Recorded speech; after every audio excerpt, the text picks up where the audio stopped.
தந்தை மகன் தூய ஆவியாரின் பேராலே ஆமென்.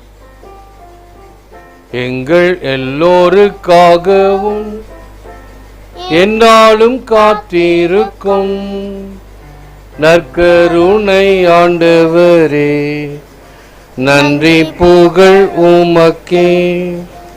நற்கருணை ஆண்டவரே, நன்றி புகழ் உமக்கே. நற்கருணை ஆண்டவரே, நன்றி புகழ் உமக்கே. எண்ணில் ஒன்றாக எந்த நல் தேவன் எழுந்து வருகின்றார். எண்ணில் ஒன்றாக எந்த நல் தேவ் எழுந்து வருகின்றார். எண்ணில் அருளை அன்புடனே தலைவன் தருகின்றார். தலைவன் தருகின்றார்.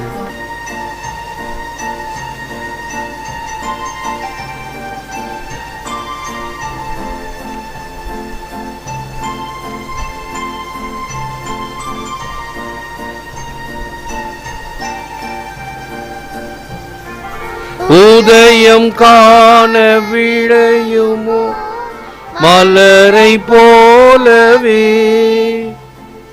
இதயம் இறைவன் வரவையே நீதமும் தேடுமே. உதயம் காண விழையும் மலரை போலவே, இதயம் இறைவன் வரவையே நீதமும் தேடுமே.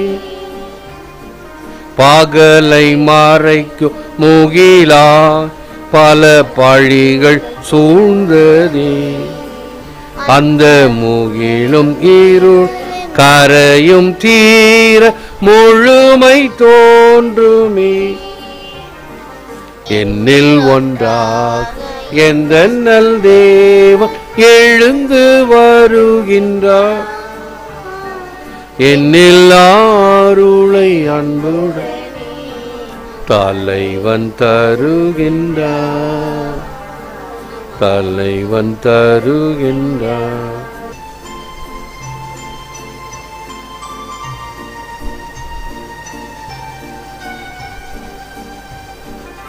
என்னில் இணையும் கிளைகளோ வாழ்வை தாங்குமே, என்னை பிரியும் உள்ளத்தை நாளும் தேடுவே. என்னில் இணையும் கிளைகளோ வாழ்வை தாங்குமே, என்னை பிரியும் உள்ளத்தை நாளும் தேடுவே.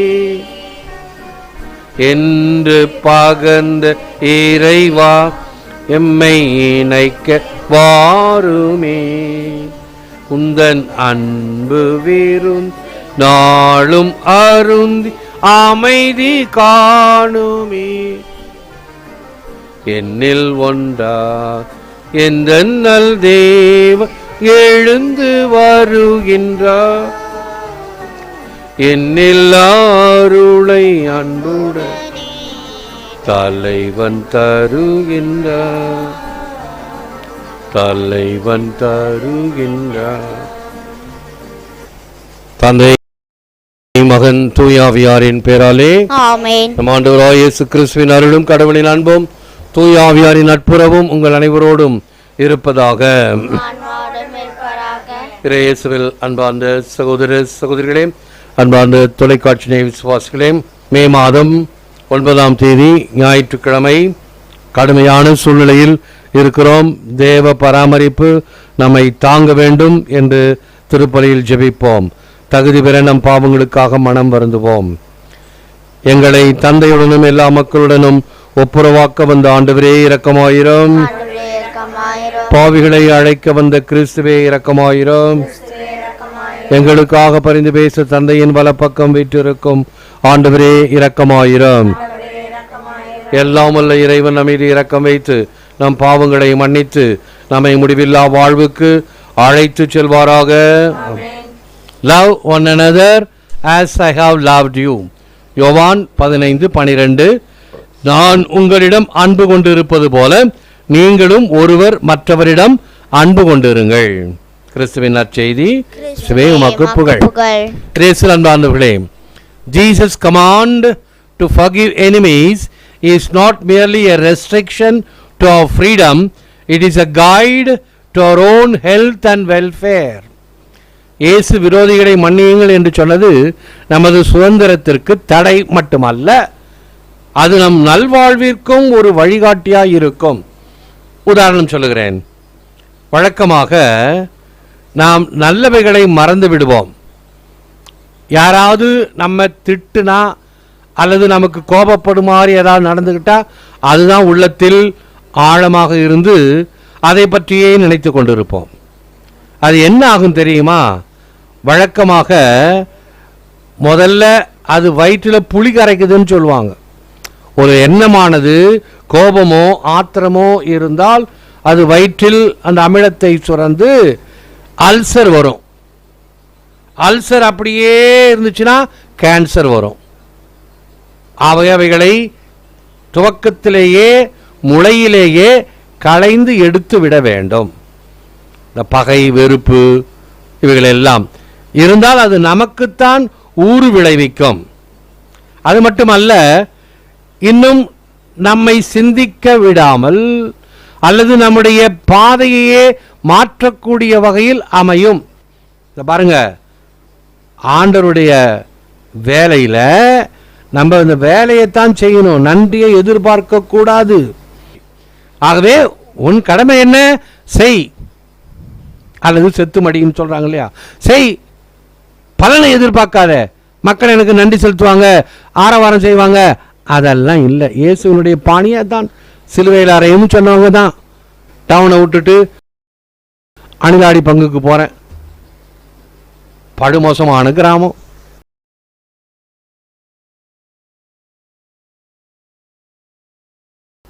அப்படிப்பட்ட ஊருக்கு போனோடனே நான் என்னுடைய ஞான குரு, எங்களுக்கெல்லாம் ஒரு ஃபாதர் கைடன்ஸாக இருப்பாங்க. நாங்கள் படிக்கும் பொழுது ஸ்பிரிச்சுவல் ஃபாதர் அருள்தந்தை வியாலே ஆஃப் குட் மெமரி. ஐயோ, அருமையான ஃபாதர், பக்திமான். அவர் எனக்கு ஞான குருவாக இருந்தார். அவருக்கு நான் ஒரு கடிதம் எழுதினேன். ஏன்னா அவர் அதே பங்குல உதவி தந்தையாக இருந்தது மட்டுமல்ல, அங்கே ஒரு பெரிய நிகழ்ச்சி அவருக்கு நடந்தது. குப்பையை வாரும் பொழுது ஒரு சின்ன இரும்பு பிசுறு அவருடைய இந்த விரல்ல ஏறிச்சு. அதை எடுத்து போட்டுட்டு இந்த ஓடிக்கலான்லாம் போட்டுட்டு அப்படின்ட்டு வேலை செஞ்சார். செப்டிக் ஆயிடுச்சு. செப்டிக் ஆனவொடனே காய்ச்சல் வந்துருச்சு. கொண்டு போய் நம்ம க்ளூனி கான்வென்ட்டு தாயாரம் ஆஸ்பத்திரியில் போய் சேர்த்துட்டாங்க. அது கொஞ்சம் கொஞ்சமாக சீரியஸ் ஆயிடுச்சு. பங்கு சாமியார் யார்? கோதேக் சாமியார், வயசான ஃபாதர். அவர் தான் அந்த கோயிலை கட்டினார், அணிலாடி கோயிலை. பிரம்மாண்டமான கோயில், இன்றைக்கு அது சான்று பகர்ந்து கொண்டு இருக்கு. அந்த கோயிலை கட்டியவர். அவர் என்ன வேண்டிக்கிட்டார் தெரியுமா? அப்பா தந்தையே, நான் வயசானவன், என் பணியெல்லாம் முடிஞ்சிருச்சு, என் வாழ்க்கை முடிஞ்சிருச்சு. இளங்குருவா வந்த என் அசிஸ்டண்ட்டு அங்கே போய் இருக்கிறாரு, சாவ கிடக்கிறாரு, அவருக்கு வாழ்வு கொடு, நீ என்ன எடுத்துக்கோ அப்படின்னு வேண்டினாரு. பூசை முடிஞ்சு வந்தாரு. அதில் ஒரு சரிவு ஒன்று இருக்கும், சைக்கிள் மோட்டார் சைக்கிள்லாம் ஏற்றுறதுக்கு மாதிரி ஒரு சரிவு இருக்கும். அந்த சரிவு மேலே அப்படியே ஏறுறாரு, நெஞ்சை பிடிச்சிட்டு கீழே வந்து செத்துட்டார். என்ன ஜபம்! அவர் படைச்சுக்கிட்டாராங்க. இது நடந்த சரித்திரம். அந்த ஃபாதர் எனக்கு கடிதம் எழுதுறாரு. அன்பு மகனே, நீ போயிருக்கிற இடம் ஒரு புனித பூமி. எனக்கு ஆச்சரியமா இருந்தது. ஐயோ, பாடாவதி ஊராச்சே, அதை போய் இப்படி சொல்றாரு. புனித இடம், உன்னை புடம் போடுகிற இடம், அதான் வார்த்தை. உன்னை புடம் போடுகிற இடம். கவலைப்படாதே, நீ நினைக்கிறதெல்லாம் நடக்கணும்னு நினைக்காத, நீ செய்யறதெல்லாம் வெற்றியாகும் நினைக்காத, தோல்வியாகும். கவலைப்படாதே, அஞ்சாதே, உன் பணி ஆண்டவரின் பணி என்பது. என்ன அருமையான வார்த்தைகள்! இவங்க எல்லாம் வாழ்ந்து காட்டிய புனிதர்கள். ஆகவே அப்படிப்பட்ட ஒரு நிலை நமக்கு வேண்டும். உள்ளத்திலே வச்சுக்கிட்டு இவன் இப்படி சொல்லிட்டானே, அவன் அப்படி செஞ்சிட்டானே அப்படின்னு போயிட்டு வாழ்க்கையை பாழாக்கி கொள்ளாதே. நம் நல்வாழ்விற்கும் ஒரு வழிகாட்டி ஆண்டவர் கொடுத்த போதனை இப்படிப்பட்டவர்களுடைய வாழ்க்கை உதாரணங்கள். God is love. 1 யோவான் 4:8. எல்லோரும் இன்புற்றிருப்பதை அன்றி யாமொன்றும் அறியாம் பராபரமே. தாய்மானவர் எல்லாம் மகிழ்ச்சியாக இருக்க வேண்டும், நலமாக இருக்க வேண்டும். அப்படின்னா என்ன செய்யணும்? I shall pass through this world but once. Any good therefore that I can do or any kindness I can show to any fellow creature, let me do it now. Let me not defer or neglect it, for I shall not pass this way again. இந்த உலகில் நான் ஒரு முறைதான் வலம் வருவேன். எனவே யாருக்காவது எந்த நன்மையாவது செய்ய முடிந்தால், யாருக்காவது ஏதாவது அன்பை என்னால் காட்ட முடிந்தால் அதை நான் இப்போதே செய்வேனாக. ஏனெனில் இந்த வழியே நான் மறுபடி போக முடியாமல் போகலாம். இந்த நேரத்தில் do it now என்பதை உணர்ந்து செய்வோம். ஜெபம். O God, you are the unsearchable abyss of peace, the ineffable sea of love, the fountain of blessings and the bestower of affection. Open to us this day the sea of your love and the riches of your grace from the sweetest springs of your kindness. அன்பு தெய்வமே இறைவா, அறிந்திட முடியா அமைதியின் ஆழமானவரே, விளக்கிட முடியா அன்பின் தேவனே, ஆசீர்வாதங்களின் ஊற்றானவரே, பாசம் பொழியும் வள்ளலே, உமது அன்பு கடலையும் அருட்கொடைகளையும் பரிவின் ஊற்றுக்களிலிருந்து இன்று எமக்கு திறந்துவிடும். ஏற்று வரமருளும் இறைவா, காக்கும் கரங்களினால். ஆமேன், ஆமேன். உலகின் பாவங்கள் இதோ நம் ஆண்டவராகிய இயேசு கிறிஸ்துவரே, உலகின் பாவங்களை போக்கின்றவர், செம்மறியின் விருந்துக்கு அழைக்க பெற்ற நாம் அனைவரும் பேறு பெற்றோர்.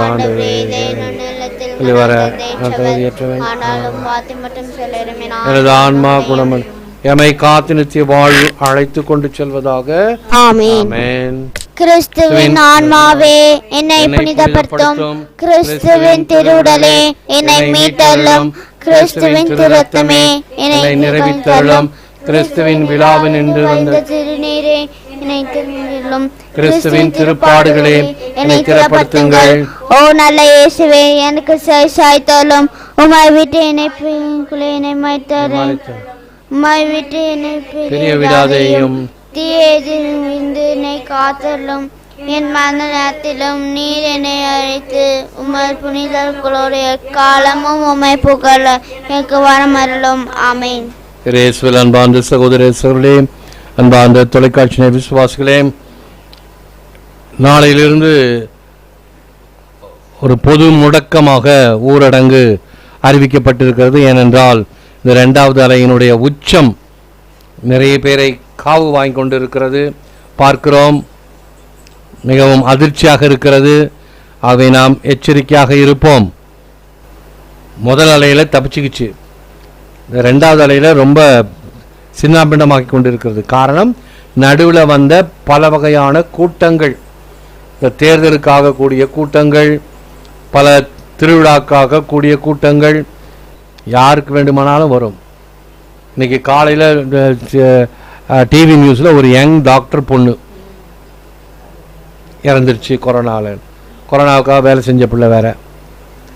இப்படி நிறைய பதைக்கக்கூடிய வருத்தமான செய்திகள் வந்த வண்ணம் இருக்கின்றன. எச்சரிக்கையாக இருப்போம். அதை எப்பொழுதெல்லாம் இவர்களை கழுவி சுத்தமாக வைக்கிறீர்களோ கார்கள் பண்ணணும். உப்பு தண்ணி போட்டு கார்கள் கண்ணாலே போதும்.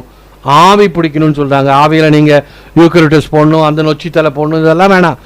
வெறுமனே நீராவி பிடிச்சாவே ஐயா செத்துருவார், உள்ளே இருக்கக்கூடிய கிருமி. ஆகவே அந்த நீராவி இவையெல்லாம் எச்சரிக்கைக்கான வழிகாட்டிகள். ஒரு நாள் சளி பிடிச்சா, நீங்கள் தும்முனா இருமுனா உடனே அதுக்கு மாற்று ஏற்பாடு செய்யுங்க. 2ஆம் நாளுனா உடனே காய்ச்சல் வரும். காய்ச்சல் 100 டிகிரிக்கு மேலே போகக்கூடாது. 100 டிகிரிக்கு மேலே போச்சுன்னா ஆபத்து.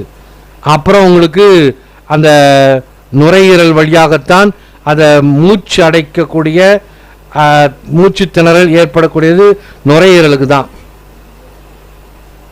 ஆகவே இந்த மூக்கு, வாய், தொண்டை இவைகள் சுத்தமாக இருந்தால் பிரச்சனையே இல்லை. ஆண்டவருடைய அருள். அந்த காலத்தில் எதுக்கு சொல்றாங்க, செவ்வாய்க்கிழமையானால் அல்லது வெள்ளிக்கிழமையானால் சாம்பிராணி போடு. ஏன் இந்த சாம்பிராணியானது இந்த கிருமிகளை எல்லாம் அழிக்கும், வெளியே அனுப்பிடும், கொசு வராது. ஆகவே இவைகளை எல்லாம் செய்வோம். ஜெபத்தோடு சேர்ந்து இந்த பழக்க வழக்கங்களையும் நாம் கடைபிடித்தோம் என்றால் நிச்சயமாக நமக்கு நல்வாழ்வு கிடைக்கும். சாவதான் போகிறோம் எல்லாரும். இந்த காலத்தில் இங்கே யாருக்கும் பட்டா கிடையாது. ஆனால் இருக்கக்கூடிய காலத்தில் நாம் நன்றாக வாழ்ந்து சாவோமே. ஏன் அரைகுறையில் போவானு, அல்பாயுசில் போவானு? ரொம்ப வருத்தமாக இருக்குது. எங்கள் பேராயர் ரிட்டையர்ட் ஆன 3வது மாதத்திலே இப்போ இறந்துட்டார். Mental torture. அவ்வளோதான். அவருக்கு ஒரு நல்ல மனதுக்கும் இதமான ஒரு ஓய்வு இல்லாமல் போயிடுச்சு. இருக்கும்போதும் சரி, ஓய்வு எடுத்த பிறகும் சரி, அவருக்கு தங்குறதுக்கு இடம் இல்லை. கடைசியில் சொந்தம் கொண்டாண்டாங்க. ஓ, எங்கள் அப்பா நாங்கள் எங்கள் செலுத்தி நாங்கள் தான் செய்வோம் அப்படின்னு. தங்குறதுக்கு இடம் கொடுக்கல, அவருக்கு எங்கே இடம் இல்லை. பணியை செய்து முடித்தார். அதுபோல் ஆண்டவர் அழைக்கும் காலத்தில் நாம் செல்வோம். அதற்கு முன்னதாக நம்மையே தயாரித்துக் கொள்வோம். மென்டல் ப்ரிப்பரேஷன், அப்புறம் ஸ்பிரிச்சுவல் ப்ரிப்பரேஷன். ஆகவே எனக்கு ஆண்டவர் கொடுத்த இந்த காலகட்டத்திற்கு நான் நன்றி கூறுகின்றேன். ஏனென்றால் ஏறக்குறைய ஒரு 25 வருஷம் நான் பாண்டிச்சேரியிலே இருந்துட்டேன். அவை எல்லா குடும்பங்களும் எனக்கு தெரியும். அவன் அந்த குடும்பத்தில் ஏதாவது ஒரு நல்லது கெட்டதுன்னா என்கிட்ட வர்றாங்க. ஒரு வீட்டில் ஒரு தாத்தாவுக்கு எப்படி பேர பிள்ளைங்களுக்கெல்லாம் நடந்தால் மகிழ்ச்சி வருமோ அப்படிப்பட்ட மகிழ்ச்சி ஒரு பங்கு தந்தைக்கு தன்னுடைய பங்கில் இருந்த பிள்ளைகள் நன்றாக வளர்ந்து ஆளாகி அவர்கள் உருவாகும் பொழுது அந்த மகிழ்ச்சிக்கு ஈடுணையே கிடையாது. அதான் கடவுள் தருகின்ற மகிழ்ச்சி. அவை இப்படிப்பட்ட ஒரு நல்ல எண்ணங்களோடு வாழ்வோம். அதுதான் எல்லோரும் இன்புற்றிருப்பதே அன்றி வேறொன்றும் அறியேன் பராபரமே. எல்லாம் மகிழ்ச்சியாக நலமுடன் இருப்போம். நன்றி. இந்த வாரமும் மாலை திருப்பலிகளாக நடைபெறும். ஜெபிப்போமாக. உறவை வளர்க்கும் இறைவாம், கிறிஸ்துவின் உயிர்ப்பினால் எங்களை மீட்டு முழுமையான விடுதலை வாழ்வுக்கு தொடர்ந்து அழைக்கின்றீர். பாஸ்கா பலியின் பலனை எங்களில் பெருகச் செய்திருளும். மீட்பளிக்கும் இத்திருவுணவினால் உறுதி பெற்ற நாங்கள் தூயாவின் திருக்கொடைகளால் நிரப்ப பெற்று உம்முடைய அன்பு கட்டளையை நிறைவேற்றுவோமாக. எங்கள் ஆண்டவராகிய கிறிஸ்து வழியாகவே மன்றாடுகிறோம். ஆண்டவர் உங்களோடு இருப்பாராக. எல்லாம் வல்ல இறைவன் தந்தை, மகன், தூய ஆவியார் உங்களை ஆசீர்வதிப்பாராக. சென்று வாழுங்கள். திருப்பலி நிறைவேறிற்று.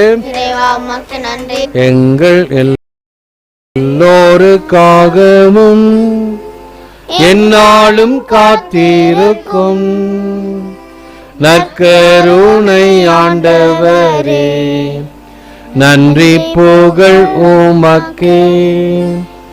நற்கருணை ஆண்டவரே, நன்றி புகழ் உமக்கே.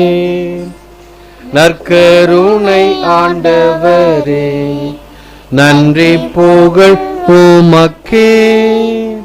தன்னை மகன் தூய ஆவியாரின் பேராலே இயேசுவுக்கே புகழ்.